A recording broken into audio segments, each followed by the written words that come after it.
Welcome back. We are doing the Priest for United in Stormwind Card Preview, Grinning Goat, Lightforge podcast. I'm ADWCTA. This is Merps. This is where the energy gets low, but we got to keep going, got to talk fast. First card, Call of the Grave. This is another card that we talked about a lot. We had discussions about this. This is a 1-mana shadow spell. Shadow Priest is back, by the way. Discover a Death Rattle minion. If you have enough mana to play it, trigger its Death Rattle. Super cool design, very interesting. It's an A. I got it up to an A. I believe it is an A. All right, you have your reservations though. Okay. So I don't have that much reservations. It's just between whether it's an A or if it's a B plus. But I think A is probably fine for this. You don't play it until later. You may guarantee that you're able to play whatever minion you play. But I think people are kind of like, it sounds crazy, right? Like you just get whatever death rattle that you pick for free. And the normal card. And this is just 1 mana discover something. That's like all very normal, right? Which is why it's rated so high. But it's also like you pick for the death rattle because you get it immediately over the card. But that means you're not getting the card you necessarily want. And if you get the card you necessarily want, you don't get the death rattle you want, so it's usually not worth it. It's usually more worth it to just get the death rattle you want rather than the card. So you're losing a little bit of efficiency there. And then there's a lot of mediocre death rattles in this game. This is not all like large death rattles. So what if you end up getting something like a 2/2 or draw a card effect going on, right? If you get something around that value.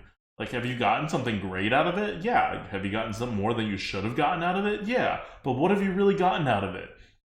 An extra mana's worth of stuff?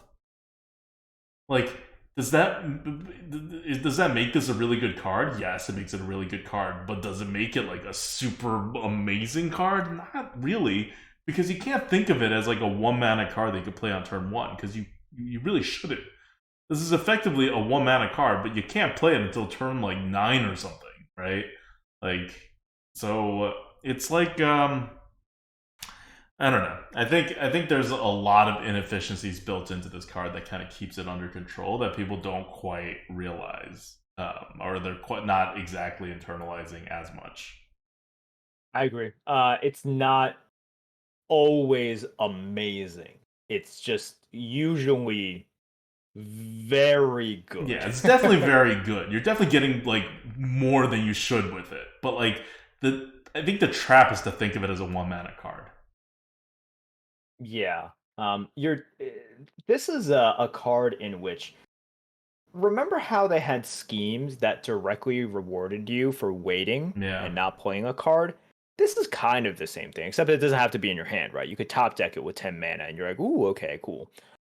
Whereas the schemes, this is kind of the same thing where you're just like, okay, well, it gets better if I don't play it, right? It gets better if I don't play it, and then at a certain point, and there's breakpoints, right? It's like, oh, if I play it on 6, I now have a chance of proccing like the Burning Blade Acolyte, right? And if I play it on whatever, I have another chance of proccing this Ringa Death Rattle, and so on and so forth. So yeah, you want to be somewhat aware of those breakpoints. But yes, this is just once again rewarding you for not playing something, and there is a cost to that. So if you have this in your hand and you're not playing it, well, you're kind of it could have been spent. This slot or space could have been spent on a card that you could have used to maybe gain advantage. So we're talking a lot about the disadvantages, but Yeah, because I I mean, think obviously it's some really people, good because we're obviously it's debating very, between very a good. B plus and an A here. Right. And then we want to nitpick a little bit and say why it is not the game breaker that some people may think it is. But Yeah. I think a lot of people are also with us here. And it's like, okay, it's very good, but Yeah. not so crazy. All right. Next up is Shard of the Nauru. Shard of the Nauru. 1 mana holy spell. Silence all enemy minions. Tradable. So here is a nice little silence spell. You gotta pay 1 mana for it. Super handy. Tradable if you want to trade it and you don't have like good targets and you need something else, we gave it a C. Silencing all enemy minions requires multiple targets for it to really be effective. Otherwise, 1 mana for a silence is actually kind of just like not even great most of the time. Because remember, this is one of the problems with the death rattles, right? The great big death rattles are mostly gone. Not that they don't exist at all, but your ratios are pretty bad. And same here. There are mounts, which is what this will be really good for. And the tradable tag definitely helps. Like, I could see it being a C+. It's definitely handy to have around, but it's just, it doesn't do enough. And it's a reactive card. So reactive cards kind of have to do a bit more if they're going to be, like, very, like, kind of hard to play. Okay. Next we have Void Touched Attendant. It is a 1-mana 1/3. Both heroes take 1 extra damage from all sources. Whatever. It's a 1-mana 1/3, and it's a D+. On to the next one. We have Shadowcloth Needle. What's up with all this embroidery? People are like just embroidering things. It is a priest weapon. 2 mana 0/3. After you cast a shadow spell, deal 1 damage to all enemies. Lose 1 durability. It's a D. Like, deal 1 damage to all enemies is good. That's not bad at all. It's just you have to cast shadow spells. How many shadow spells are you gonna have, man? And you got to cast the shadow spells at the time that you want to also deal 1 damage to all the enemies.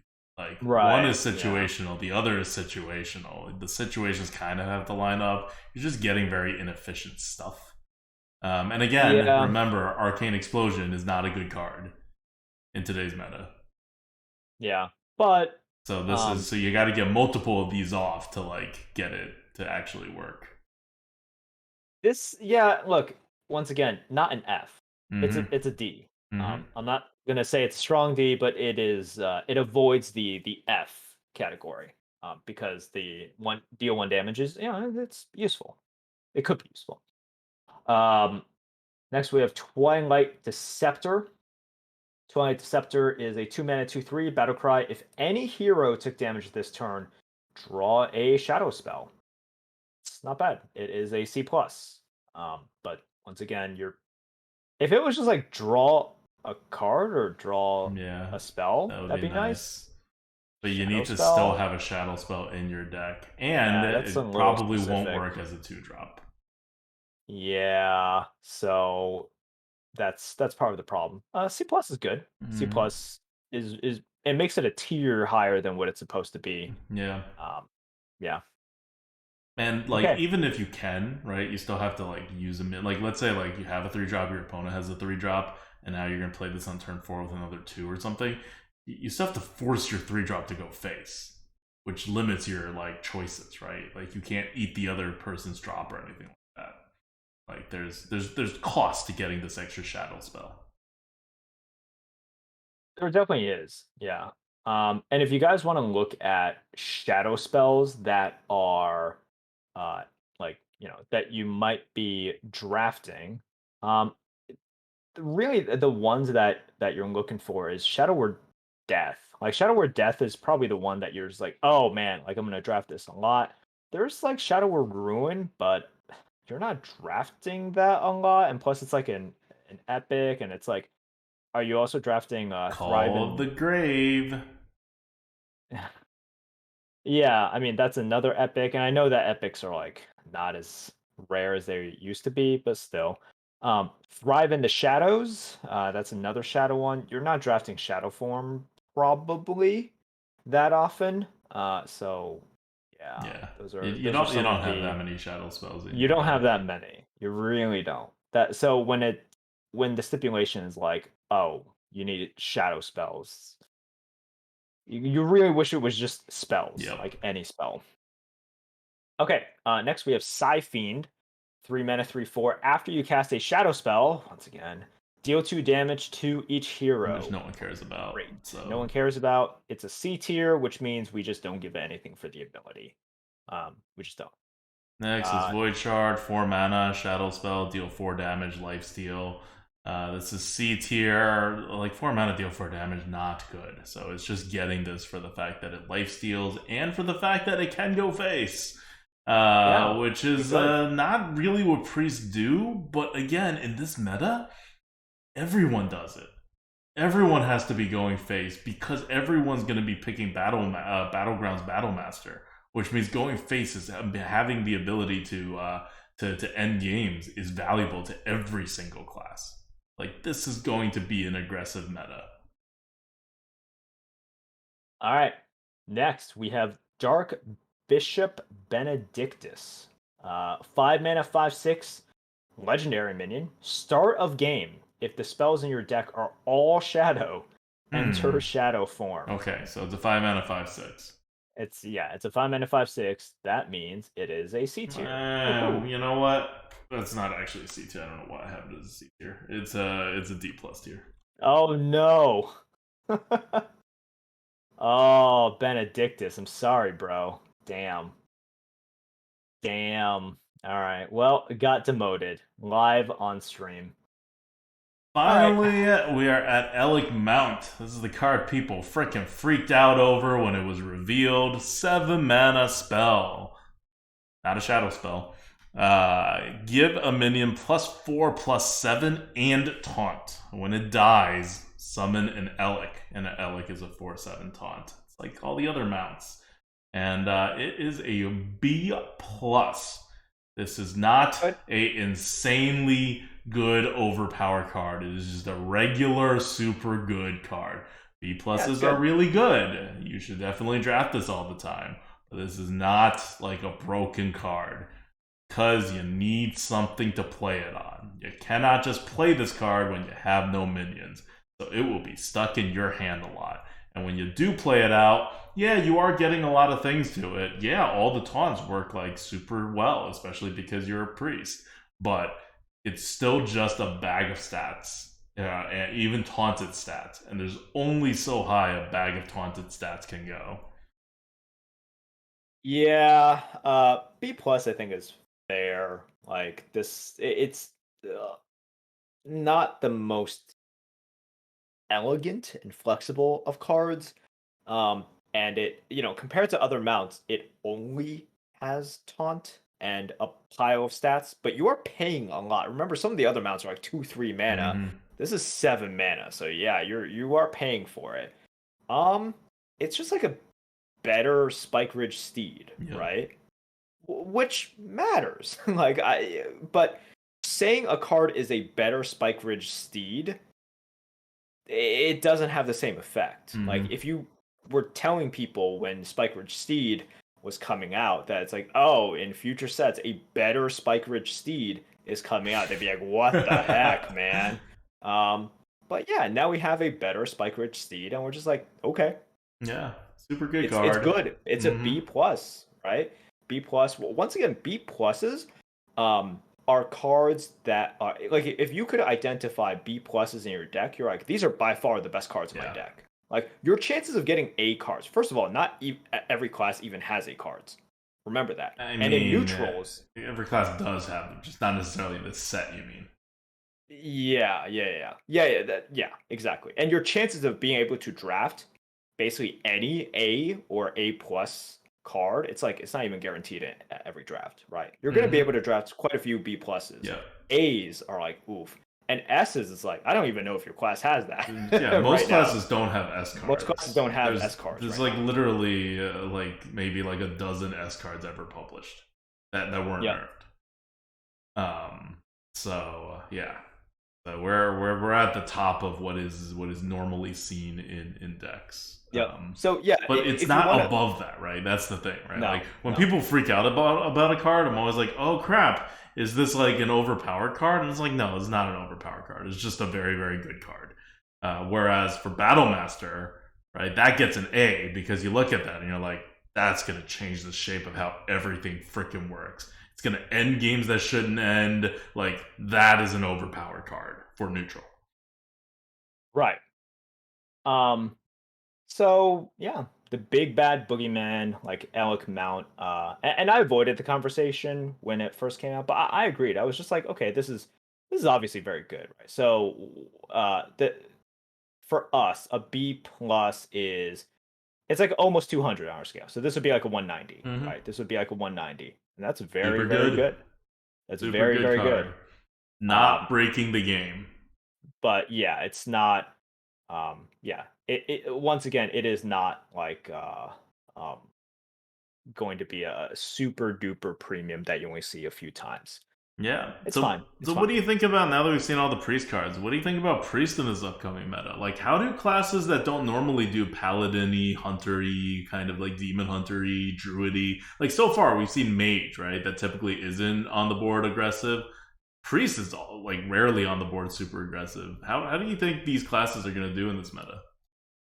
I have no idea because priest is one of those things where their game plan is not super coherent right now with the stuff that left. I think they need a little bit of help with the offering rates. I Mm, just think so.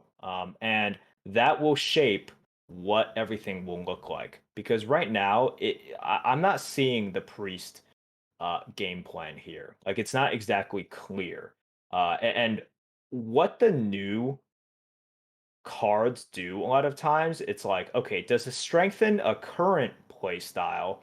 And by current play style, I mean the play style that is left over after the rotation, right. right?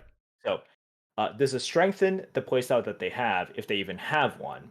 Um, and with Priest, I'm like, I don't see it, first of all. I don't see what their play style is nowadays. Like, Yeah. we knew what their play style was before. So, and then this doesn't add to anything because this weird shadow thing, it's like, God, it's like that Mean Girls meme. It's like, stop trying to make Shadow Priest work, kind of thing. It Mm, just, I don't know. They definitely need some help. And what micro adjusts do a lot of times, if you guys aren't aware, it doesn't just kind of adjust. It gives the class an identity yeah.